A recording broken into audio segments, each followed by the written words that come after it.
Nivin പോളിയെ നായകനാക്കിക്കൊണ്ട് B Unnikrishnan സംവിധാനം ചെയ്ത ചിത്രം പ്രതിച്ഛായ തിയേറ്ററുകളിലെത്തി. കക്ഷി രാഷ്ട്രീയത്തിന്റെ അടിയൊഴുക്കുകളും മുഖ്യമന്ത്രി ഉമ്മൻചാണ്ടിയുടെ രാഷ്ട്രീയ ജീവിതവുമായി സാമ്യം തോന്നാവുന്ന ഈ ചിത്രം മലയാളത്തിലെ മറ്റൊരു മികച്ച രാഷ്ട്രീയ ചിത്രവുമായി കാണാം. ഇലക്ഷൻ സമയം ആയതിനേക്കാൾ ഉപരി വെക്കേഷൻ സമയം ആയതുകൊണ്ട് സിനിമ റിലീസ് ചെയ്തതെന്ന് ബി ഉണ്ണികൃഷ്ണൻ.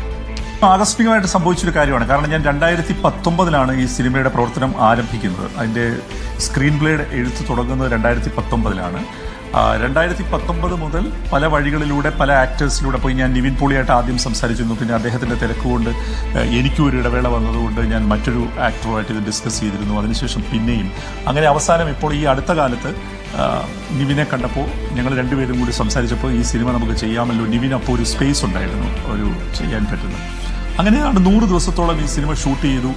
വലിയ സിനിമയായതുകൊണ്ട് തന്നെ പോസ്റ്റ് പ്രൊഡക്ഷൻ ജോലികൾക്ക് കുറച്ച് സമയമെടുത്തു. പിന്നെ നിങ്ങൾക്കറിയാവുന്ന പോലെ സിനിമയെ സംബന്ധിച്ചിടത്തോളം ഏറ്റവും നല്ല സീസൺ എന്ന് പറയുന്നത് ഈ സ്കൂൾ അടയ്ക്കുന്ന സീസണാണ്. നമുക്ക് ഏറ്റവും നല്ല കളക്ഷൻ കിട്ടുന്നത് മാർച്ച് അവസാനം മുതലുള്ള ഏപ്രിൽ മെയ് വരെയുള്ള കാലഘട്ടമാണ്. അപ്പോൾ ഏത് വലിയ സിനിമയും റിലീസ് ചെയ്യാൻ ആഗ്രഹിക്കുന്ന ഒരു ഡേറ്റ് ആണിതെന്ന് പറയുന്നത്. ഇപ്പം എല്ലാ വലിയ സിനിമകളിലും മലയാളത്തിലെ ദൃശ്യം 3 ഉൾപ്പെടെയുള്ള സിനിമകളെല്ലാം വരുന്നത് ഈ കാലയളവിൽ തന്നെയാണ്. അതുകൊണ്ട് ഇലക്ഷൻ മുൻകൂട്ടി കണ്ടുകൊണ്ട് അങ്ങനെ ചെയ്തൊരു സംഗതിയല്ല. പിന്നെ ഇലക്ഷനെ സ്വാധീനിക്കാൻ മാത്രം ശക്തമായ രാഷ്ട്രീയമൊന്നും ഇത് പറയുന്നില്ല. രാഷ്ട്രീയം ഇല്ല എന്നല്ല പറയുന്നത്. കൂടുതലും മീഡിയയും പൊളിറ്റിക്സും തമ്മിലുള്ള ഒരു നെക്സസ് ആണ് ഇത് ഈ സിനിമ ചർച്ച ചെയ്യുന്നത്. മീഡിയയുടെ കോർപ്പറേറ്റൈസേഷനെ കുറിച്ച് ഈ സിനിമ ചർച്ച ചെയ്യുന്നുണ്ട്. അതൊക്കെയാണ് ഈ സിനിമയുടെ രാഷ്ട്രീയത്തിൻ്റെ കുറച്ചുകൂടി സ്ട്രോങ് ആയിട്ടുള്ള ലെയർ എന്നാണ് ഞാൻ വിശ്വസിക്കുന്നത്. പഴയ കാലത്താണെങ്കിൽ ഇതൊരു മോഹൻലാൽ ചിത്രമായിരിക്കും.